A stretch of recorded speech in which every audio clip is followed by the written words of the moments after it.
तो क्या गृहस्थ क्या विरक्त सब कुएं में भांग पड़ गई। नारद जी कहते हैं हमारा मन बहुत दुखी हो गया कि हम तो आए थे शांति के लिए, ये दुनियादारी देख के तो हमारे चित्त में क्रांति मच गई, अशांति हो गई। अंत में हमने निर्णय लिया कि हम किसी के चक्कर में नहीं पड़ते, चलो वृंदावन में चल के राधे राधे करेंगे, वहीं शांति मिलेगी।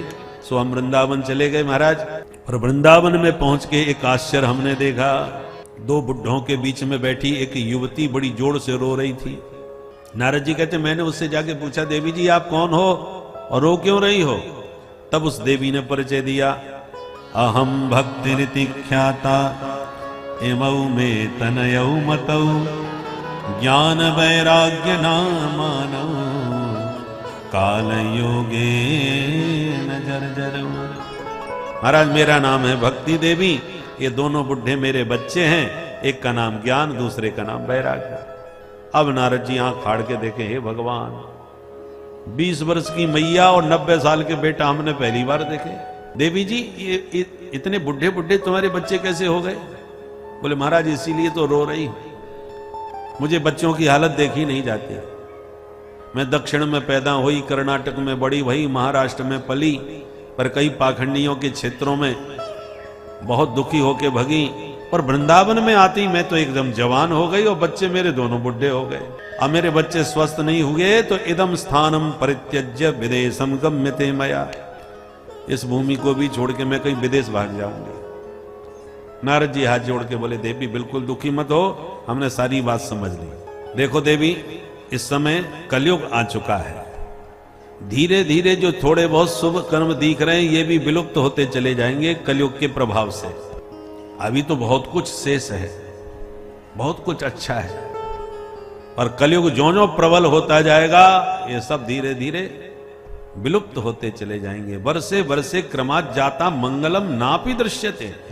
पर देवी आप दुखी मत होना, मैं नारद आज आपको वचन देता हूं, तदानाहम हरेर दासो तु लोके त्वाम न प्रवर्तये। इस लोक में तुम्हें जन जन में मैंने स्थापित नहीं करा दिया तो मैं हरि का दास न कहलाऊं। सुन करके भक्ति मैया बड़ी गदगद हो गई, प्रसन्न हो गई। नारद जी आप सच में भक्तों में शिरोमणि हैं, आपकी सदा जय हो, सदा जय हो। स्तुति करने लगे, जयति जगति माया यस्य कायाधवस्ते, जयति जगति माया यस्य कायाधवस्ते। वचन रचन में कम केवलम चाकलैया, वचन रचन में कम केवलम चाकलैया। ध्रुव पदमपि यातो यत्र पातो ध्रुवोऽयम्, ध्रुव पदमपि यातो यत्र पातो ध्रुवोऽयम्। सकल कुशल पात्रं ब्रह्मपुत्रं नतास्मि, सकल कुशल पात्रं ब्रह्मपुत्रं नतास्मि, ब्रह्मपुत्रं नतास्मि, ब्रह्मपुत्रं नतास्मि। जयति जगति माया, जयति जगति माया, जयति जगति माया। हे देवर्षि जय हो, आपकी सदा जय हो। आपने कयाधु पुत्र प्रहलाद पर कृपा करी तो प्रहलाद जी भक्तों में शिरोमणि हो गए। आपने ध्रुव जी के ऊपर कृपा करी तो ध्रुव जी को ध्रुव तारा बना दिए। तो जैसे ध्रुव प्रहलाद पर कृपा करी बाबा आपने, ऐसी मेरे इन बच्चों पर भी कृपा कर दीजिए। नारद जी बोले, वृथा खेदय से बाले अहो चिंता तुरा कथम। देवी आप व्यर्थ में इतनी परेशान दुखी हो रही हो। श्री कृष्ण चरणाम भोजम स्मर दुखम गमिष्यति। चिंता छोड़ करके भगवान के चरणों का चिंतन करना चालू कर दो, दुखम गमिष्यति, सारा दुख चला जाएगा, सारा कष्ट दूर हो जाएगा। हरि स्मृति सर्व विपद विमोक्षणम। ठाकुर जी बिहारी जी के चरण मंगल करण। ठाकुर जी के चरणों का चिंतन करो, सब प्रकार से मंगल ही होगा, क्योंकि भगवान मंगल रूप हैं। मंगलम भगवान विष्णु मंगलम गरुड़ध्वजः मंगलम पुंडरीकाक्ष मंगलायतनम हरि। तो भगवान सनकादिक तो रास्ते में ही मिल गए। नर नारायण तो नहीं मिले, सनकादिक आप चारों भैया मिल गए। अब मैं आप सारों से वही प्रश्न करता हूं, आप ही बताओ सत्कर्म किसे कहते हैं? सनकादिक बोले बस इतनी सी बात पर परेशान हो, मां चिंताम कुरु, बिल्कुल चिंता त्याग दो, हम तुम्हें उपाय बताते हैं। वो सत्कर्म कोई और नहीं, श्रीमद् भागवतालाप सतुगीत सुखाधिभी। श्रीमद् भागवत महापुराण ही वह दिव्य सत्कर्म है जिसके श्रवण करने से ज्ञान वैराग्य स्वस्थ मस्त होके मैया भक्ति के साथ ताता थैया करके नाचेंगे। नारद जी बोले आपकी बात में कुछ दम नजर नहीं आई। क्यों?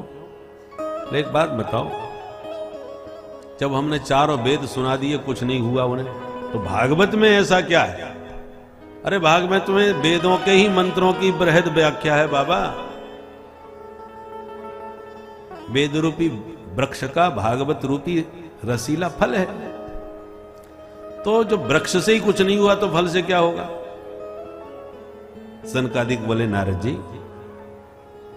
जरा ध्यान से विचार करो, जो काम फल करेगा वो वृक्ष थोड़ी कर सकता है। हम और आप फल खाते हैं, वृक्ष को नहीं चबाते, जबकि वृक्ष से ही फल निकलता है। पर हमें तो रस फल से ही मिलता है ना, वृक्ष से कहां मिलता है? वेद वृक्ष है, भागवत उसका रसीला फल है। वेद दूध है तो भागवत उसका निकला हुआ घी है। वेद यद गन्ना का रस है तो भागवत उसकी बनी हुई शक्कर है। ऐसे कई उदाहरणों से समझाया, तब नारद जी का संदेह दूर हुआ और बोले भैया आज हम समझ गए, जब जीव का अनंत जन्मों का भाग्योदय होता है तब आप जैसे संतों का सत्संग प्राप्त होता है। संत क्या है? मेघ है। और सत्संग शास्त्र क्या है? समुद्र है। शास्त्र हमारे समुद्र हैं। समुद्र में पानी बहुत होता है पर आप उस पानी से प्यास नहीं बुझा सकते। समुद्र के किनारे जाके आप पानी पीना चाहो नहीं पी पाओगे, पर उसी समुद्र के जल को मेघ भर के जब लाएंगे और आकाश में बरसाएंगे तब आप उस पानी को पी सकते हो। बरसात का जल स्वादिष्ट हो जाता है। ऐसी वेद पुराण उदधि घन साधु, वेद पुराण समुद्र हैं, साधु घन हैं। शास्त्रों के ही वचनों को संत अच्छी तरह समझते हैं विवेक बुद्धि के साथ, फिर सत्संग के माध्यम से उसे परोसते हैं। तो सत्संग में सुनी हुई बात तत्काल समझ में आती है, पढ़ने में बहुतों की बुद्धि गड़बड़ा जाती है। गीता प्रेस में आजकल सभी ग्रंथों का हिंदी अनुवाद हो गया है। पहले जो ग्रंथ थे वो सब संस्कृत में थे और संस्कृत में ही उसकी व्याख्या है। हमारे पास श्रीमद् भागवत के 23 खंड हैं। 23 खंडों में एक भागवत, और उसमें जितने आचार्यों ने टीकाएं की हैं एक एक श्लोक के ऊपर, वो सब संस्कृत में ही टीकाएं, इसलिए 23 खंडों में भागवत। अब जो संस्कृतज्ञ होगा वही उसको समझ पाएगा, पढ़ पाएगा। तो हम लोग अपने मन से थोड़ी कहते हैं, वो आचार्यों ने जो संस्कृत में व्याख्या श्लोकों की है उसी व्याख्या के आधार पर प्रवचन करते हैं, बोलते हैं, आपको परोसते हैं। पर अंतर इतना है कि संस्कृत में पढ़ के आते हैं और हिंदी में आपको परोस देते हैं। अब गीता प्रेस ने व्याख्या तो नहीं करी, सीधी सीधी शब्दानुवाद कर दिया है। शंका समाधान तो बहुत विस्तार से नहीं किया सबका। तो अब जो सीधी सीधी हिंदी पढ़ लेते हैं उनकी बुद्धि गड़बड़ा जाती है। भगवान ने ऐसा क्यों किया, भगवान ने वैसा किया। देखो हमने देवी भागवत में ऐसा पढ़ा, शिव पुराण में ये पढ़ा, भागवत में ये पढ़ा। तो पढ़ते पढ़ते विचारों की बुद्धि बहुतों की गड़बड़ा जाती है, क्योंकि विवेक है नहीं, श्रद्धा है नहीं, आचार्यों के सानिध्य में कभी स्वाध्याय किया नहीं, तो मनमुखी ढंग से उसके अर्थ करके बुद्धि गड़बड़ा जाती है। देखो भाई, मेडिकल में हर दवा उपयोगी है, रोगों को ठीक करने के लिए ही रखी गई है। और तुम कोई बीमारी तुम्हें हो जाए और डायरेक्ट जाके मनगढ़ंत कोई भी दवा उठा के खा जाओ, और फिर जब रिएक्शन हो तो आप करो, बताओ हमने तो मेडिकल से डायरेक्ट लेकर के दवा खाई थी, फिर भी हमारी बीमारी ठीक तो नहीं हो, बढ़ और गई। रिएक्शन हो गया। अरे भाई दवा तो सब अच्छी हैं, पर तुम्हें किसी डॉक्टर के मार्गदर्शन में लेनी चाहिए थी, तब ठीक हो गए। डॉक्टर काहे के लिए बैठे? मनगणंत ढंग से दवा खाओगे तो और संकट में पड़ जाओगे, बीमार हो जाओगे, बीमारी मिटेगी नहीं। इसलिए डॉक्टर के मार्गदर्शन में ही दवा खानी चाहिए, मनमुखी ढंग से नहीं। उसी प्रकार सदगुरु वैद्य वचन विश्वासा, संत सदगुरु वैद्य होते हैं, शास्त्रों की दवा देते हैं, शास्त्रों के मार्ग से ही आपको समझाते हैं, पर वो जानते हैं कौन सी दवा किसको सूट करेगी। आप अपने ढंग से, मनमुखी ढंग से दवा खाओगे तो रिएक्शन हो जाएगा। 5 बिटियां घर में हैं, शादी किसी की भई नहीं, और आपने पढ़ लिया अजगर करे न चाकरी, पंक्षी करे न काम, दास मलुकाइयों कहें सबके दाता राम हैं। और देखो रामचरितमानस में भी लिखा हो, ये सोई जो राम रच राखा, को कर तर्क बढ़ावे शाखा, राम कीन चाहे सोई होई, करे अन्यथा अस नहीं कोई। अब ये सूत्र पकड़ लिए, बैरागी की बातें। अरे भाई सभी वर्णाश्रम धर्म की बातें इसमें कही हैं, पर किसको कौन सी दवा सूट करती है ये तो कोई सदगुरु वैद्य बताएगा। सन्यास धर्म की बात आपने पकड़ ली और अवधूतों की तरह ऐसी पड़े रहे, अजगर करे ना चाकरी, अजगर की तरह पड़े रहे, भगवान सब करेंगे। हो ये सोई जो राम रच राखा, भगवान ने जो रच दिया है वही होगा। तो बताओ बिटियाओं का विवाह कैसे होगा, खर्चा पानी घर का कैसे चलेगा? तुम तो अजगर की तरह पड़े हो, सब गड़बड़ा जाएगा कि नहीं? तुम गृहस्थ हो तो गृहस्थ जीवन में तुम्हारा स्वरूप कैसा होना चाहिए, सदगुरु वैद्य शास्त्र के अनुसार तुम्हें समझाएंगे। इसलिए अल्पज्ञ व्यक्ति जब शास्त्र को लेता है हाथ में तो शास्त्र भी कांपने लगते हैं। ये मूर्ख हमारे शब्दों का कोई उल्टा सीधा अर्थ न कर दे। विभेद्यल्प श्रुताद वेदो मामयम प्रहरश्यति। जैसे आपका ऑपरेशन होने वाला हो और डॉक्टर साहब आते ही कहें भैया आराम से लेटे रहना, मैं भी आज जिंदगी में पहली बार ऑपरेशन करूंगा। अब सोचिए आपको कैसा लगेगा। इस अनाड़ी को सबसे पहले हम ही मिले, घबराहट होगी कि नहीं? किसने कोई मूर्खता कर दी तो हमारी तो जिंदगी खत्म हो जाएगी। तो इसी प्रकार से अल्पज्ञ जो हैं, अनाड़ी लोग हैं, जो परंपरा प्राप्त जिन्होंने शिक्षा ग्रहण नहीं करी है, उनसे शास्त्र भी घबराते हैं। ये मूर्ख कोई उल्टा सीधा हमारे शब्दों का अर्थ अनर्थ न कर दे। तो नारद जी कहते हैं आज मेरा भाग्योदय हो गया महाराज, जो आप जैसे शास्त्रज्ञ संतों का सत्संग मुझे सुनने को मिला। भाग्योदयेन बहुजन्म समर्जितेन सत्संगमं च लभते पुरुषो यदा वै अज्ञान हेतु कृत मोह मदांधकार नाशं विधाय हितदोदयते विवेक। नारद जी बोले भैया अब तो मुझे आपके श्रीमुख से एक बार भागवत सुनने का मन है। सनकादिक बोले बिल्कुल सुना देंगे। बोलो कब सुनोगे, कहां सुनोगे? नारद जी बोले चलो हरिद्वार में चलते हैं। तो बद्रीनाथ में भेंट हुई और हरिद्वार में आ गए। सनकादिक व्यास गद्दी पर बैठ गए और नारद जी मुख्य श्रोता बन गए। ऋषि महर्षियों को पता चला तो भृगु वशिष्ठ अंगरा आदि तमाम ऋषि भागे भागे आ गए। हजारों संतों का समुदाय इकट्ठा हो गया और सनकादिकों ने कथा कहना प्रारंभ किया। सदा सेव्या श्रीमद् भागवती कथा। भैया भगवान की कथा कभी भी सुनो, दिन मुहूर्त की कोई जरूरत नहीं, जब चाहो तब सुनो। फायदा क्या होगा? यस्या श्रवण मात्रेण हरिश्चित्तम समाश्रयेत्। इस कथा के सुनने मात्र से तुम्हारे चित्त में चितचोर हमेशा के लिए चिपक जाएंगे, हृदय में हरि आ जाएंगे। इस प्रकार भागवत की महिमा को मुक्त कंठ गाए जा रहे थे सनकादिक। इतने में एक चमत्कार हो गया। क्या हुआ?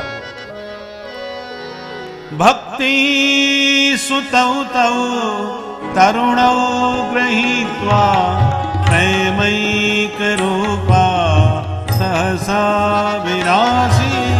भक्ति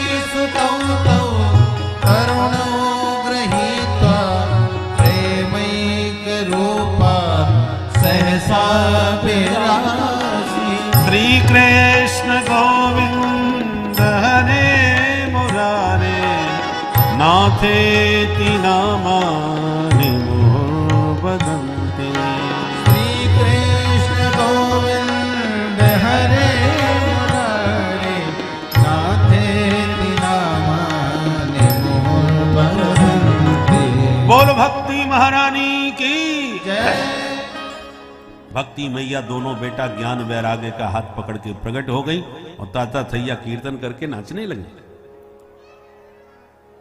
देखने वाले श्रोता सब आश्चर्य में पड़ गए, ये देवी जी कहां से प्रकट हो गई। सनकादिक बोले, जहां मधुर भगवान की कथा होती है, भागवत के शब्दार्थ से ही भक्ति प्रकट हो जाती है। भक्ति माने का मैं आ गई महाराज, मैं कहां बैठ जाऊं ये तो बताओ। बैठने की अलग अलग जगह है सबकी। माताएं इधर बैठे, भाई लोग इधर बैठे, साधु संत उधर बैठे, तो सबके अलग अलग बैठने की व्यवस्था है। तो अहम प्रतिष्ठामी, मैं कहां बैठूं। सनकादिक बोले, निरंतरम वैष्णव मानसानी। ये जितने भगवत भक्त श्रोता समुदाय बैठा है, इन सबके हृदय में जाकर के आप बैठ जाओ, क्योंकि भक्ति जिसके हृदय में विराजमान होती है, उससे भगवान के पीछे नहीं जाना पड़ता, भगवान ही उसके पीछे पीछे भागते चले आते हैं। भगवान सबके हृदय में झांकते रहते हैं कि कौन सी जगह बैठने लायक है। और जब हमारे हृदय के भवन में काम, क्रोध, लोभ, मोह, मद, मात्सर्य, ईर्षा, द्वेष, छल, कपट देखते हैं, तो भगवान बाहर से खिसक जाते हैं, हाउसफुल, इसके घर में तो बहुत भीड़ भरी पड़ी है, हमारे लिए जगह ही कहां बची है, तो बाहर से खिसक जाते हैं। और जिन भक्तों का अंतःकरण एकदम पवित्र होता है, निर्विकार होता है, काम क्रोध आदि रहित होता है, जैसे पवन पुत्र हनुमंत लाल जी का हृदय है, भगवान को पसंद आ गया तो घुस गए भीतर और हमेशा के लिए परमानेंट लगा आसन बैठ गए। जासु हृदय आगार बसहि राम सर चाप धर। धनुष बाण लेके हमेशा के लिए राम जी बस गए, क्योंकि भवन बढ़िया था और खाली पड़ा था। और इसलिए गोस्वामी जी भी राम जी से प्रार्थना करते हैं, हृदय भवन प्रभु तोरा और आए बसे बहु चोरा। ये घर तो आपका था महाराज, और इसमें तमाम चोर उचक के भर गए और मानत ना ही निहोरा। मैं इनसे कहता हूं भैया मकान खाली कर दो, पर खाली ही नहीं कर रहे महाराज। अब आप ही कृपा करके इस दुष्टों की भीड़ को बाहर करो और अपना कब्जा मेरे हृदय पर कर दो। कामादि दोष रहितम कुरु मानसं च। मेरे भीतर जो काम क्रोध लोभ मोह जबरदस्ती कब्जा करके भीतर घुसे बैठे हैं, तो महाराज प्रभु आपकी कृपा से ये भागेंगे, हमारे बस की बात नहीं है। हम चाहें इस घुसपैठियों को निकाल निकाल के देश के बाहर करें, हमारे बस की बात नहीं है। सरकार आपको ही करना पड़ेगा कुछ, आपके संकल्प में बहुत बड़ी शक्ति है। आप पीछे पड़ जाओ तो महाराज एक एक झोंपड़ी से निकाल निकाल के सबके हिसाब किताब ले लो और 3-3 पीढ़ियों तक का हिसाब निकाल करके जितने घुसपैठी हैं सबको निकाल के बाहर करो महाराज। हमारा भवन जो बढ़िया सज्जनों का निवास स्थान था, ये आतताइयों का निवास बनता जा रहा है। इसलिए प्रभु हृदय भवन प्रभु तोरा, आए बसे बहु चोरा, मानत नाहि निहोरा, करत रहत बर जोरा। ये जबरदस्ती हमसे लड़ते भिड़ते रहते हैं, इसलिए इन सबको भगा करके आप इस अपने मकान को अपने योग्य बना लीजिए। कामादि दोष रहितम कुरु मानसं च। तो भगवान से प्रार्थना करो तो भगवान सब कुछ कर सकते हैं। प्रार्थना करो, प्रयास करो। इसलिए सकल भुवन मध्य निर्धनास्ते धन्या। त्रिभुवन में वही प्राणी परम धन्य है। निवसति हृदय शाम श्री हरेर भक्ति रेखा। जिसके हृदय भवन में भक्ति का वास हो, वो त्रिभुवन में परम धन्य प्राणी है। धन्य क्यों है कि हरेरपि निज लोकम सर्वथा तो विहाय, प्रविशति हृदिते साम भक्ति सूत्रोपनद्धा। जिसके हृदय भवन में भक्ति निवास करने लगती है, तो भगवान भी अपना धाम छोड़ करके अपनी प्राण प्रिया भक्ति के साथ उसी भवन में प्रविष्ट होकर के निवास बना लेते हैं। इसलिए कहा भक्ति देवी आप इन सब के हृदय में निवास कर लो। अब नारद जी ने एक प्रश्न कर दिया कि बाबा ये तो आपने दिखा दिया कि श्रीमद् भागवत से भक्ति ज्ञान वैराग्य तीनों पुष्ट हो जाते हैं, तीनों ताता थैया नाचने लगते हैं। तो अपने जीवन में ज्ञान वैराग्य और भक्ति को सुदृढ़ और स्वस्थ करना हो तो भागवत रस का निरंतर पान करो। ये वो अमृत है, वो राम रसायन है जिसको पी करके तुम्हारी ज्ञान भक्ति के साथ भक्ति ज्ञान वैराग्य तीनों, जैसे तीर्थ कौन है, जहां गंगा बह रही हो, जमुना बह रही हो, सरस्वती बह रही हो, ये सब तीर्थों के तट पर ही जाना है। पर तीर्थों का राजा कौन है, जहां गंगा यमुना सरस्वती तीनों एक साथ हों, वो फिर तीर्थ नहीं तीर्थराज हो जाता है। उसी प्रकार ग्रंथों में कहीं भक्ति की महिमा, कहीं ज्ञान की महिमा, कहीं वैराग्य की महिमा, परंतु भागवत क्या है, भक्ति ज्ञान वैराग्य की त्रिवेणी का महासंगम है। इसलिए केवल पुराण नहीं है, पुराण तिलकम, महापुराणों में इसका नाम है, सर्वश्रेष्ठतम पुराण है। 18 पुराण है व्यास जी के लिखे हुए, परंतु 18 पुराणों में सर्वाधिक यदि प्रसिद्धि हुई है तो केवल श्रीमद् भागवत महापुराण की हुई है। बाकी 2-4 पुराण हैं जो कहीं कहीं पे सुनने को मिलते हैं, कहीं शिव पुराण है, कभी कोई पुराण है, बहुत कम। सर्वाधिक श्रीमद् भागवत महापुराण का पुराण तिलक है।